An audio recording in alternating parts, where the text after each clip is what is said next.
বন্ধুরা দেখছো আমি তোমাদের আগেও ভিডিও দেখেছি। তো বন্ধুরা এটা হচ্ছে আমার প্যারট বিকের ফার্ম। এটা হচ্ছে আমার বাড়ির ছাদের উপরে করা আছে ফার্মটি। তো নিচে রয়েছে ক্রস ব্রিডের ফার্ম আর উপরে রয়েছে প্যারট বিক। তো বন্ধুরা এগুলো হচ্ছে প্যারট বিকের, ওইটি হচ্ছে সাড়া হচ্ছে ওই 8 মাসের, আর ওই ফিমেলগুলো ওই 8-9 মাস করে হয়েছে। তো বন্ধুরা সেই ফিমেলগুলো এখন বড়ো সাড়ার সাথে ঘুরছে। এগুলো ডিম দেওয়ার হয়ে গেছে। এটা হচ্ছে প্যারট বিকের টপ কোয়ালিটির ফিমেলগুলো।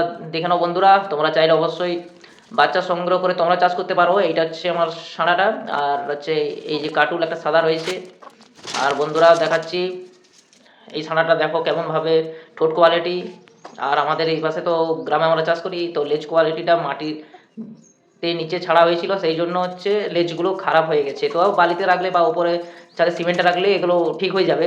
তো এখন বিকালের খাবার দিচ্ছি আটা, ভুট্টা গুঁড়া আর আদার্স কিছু জিনিস মিক্স করে গোল গোল পাকিয়ে এরাকে দলা পাকিয়ে এরাকে দিতে হয়। তো খেয়ে নেবে। তো খাচ্ছে পছন্দ বন্ধুরা, তোমরাও দেখো। আমি খাবার নিয়ে অবশ্যই একটা ভিডিও এনে দেবো তোমাদের, তোমরা দেখে নেবে আমরা খাবারের সাথে আমরা কী কী মিশিয়ে থাকি।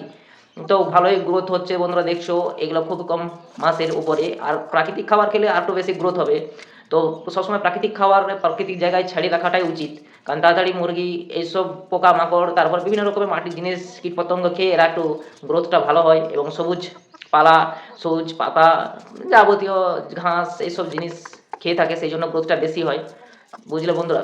তো অবশ্যই তোমরা এসব মুরগি চাষ করতে পারো, অবশ্যই লাভজনক। দেখছো ছানাটা ঠোঁট কোয়ালিটিটা এখনও ডাকতে পারেনি, ছোটো তো।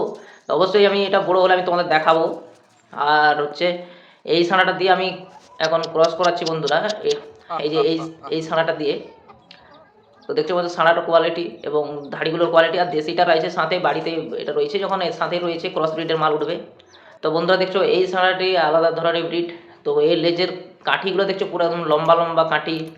তো দেখছো এটার বয়স খুবই কম, ডবল বডি রয়েছে, 4 কিলো 300 ওজন রয়েছে, 10 মাস। বন্ধুরা এখনও ছানাটার কিছুই হয় না, এটা 5.5 কিলো 6 কিলোর আশপাশে চলে যাবে যা দেখা যাচ্ছে। তো অনেক হাইট রয়েছে বন্ধুরা। লেজের কাঠি দেখো বন্ধুরা, লেজের কাঠিটা দেখেছো বন্ধুরা, একদম দারুণ লেজ হয়েছে। অবশ্যই ব্রিড করিয়ে দেখবো বাচ্চা কেমন হয়। ঠোঁট কোয়ালিটিও মোটামুটি ভালো, একদম ঝাকাস ঠোঁট কোয়ালিটি রয়েছে। তো লেজ কোয়ালিটিটা বেস্ট একদম, এমন ডবল বডি, 5.5 কিলো 6 কিলো আশপাশ হবে। তো দেখো বন্ধুরা, অবশ্যই তোমরা চাষ করে যদি চাও অবশ্যই করতে পারো। অবশ্যই এই ফুলটাও খুবই সুন্দর, ঠোঁট কোয়ালিটিও খুব সুন্দর।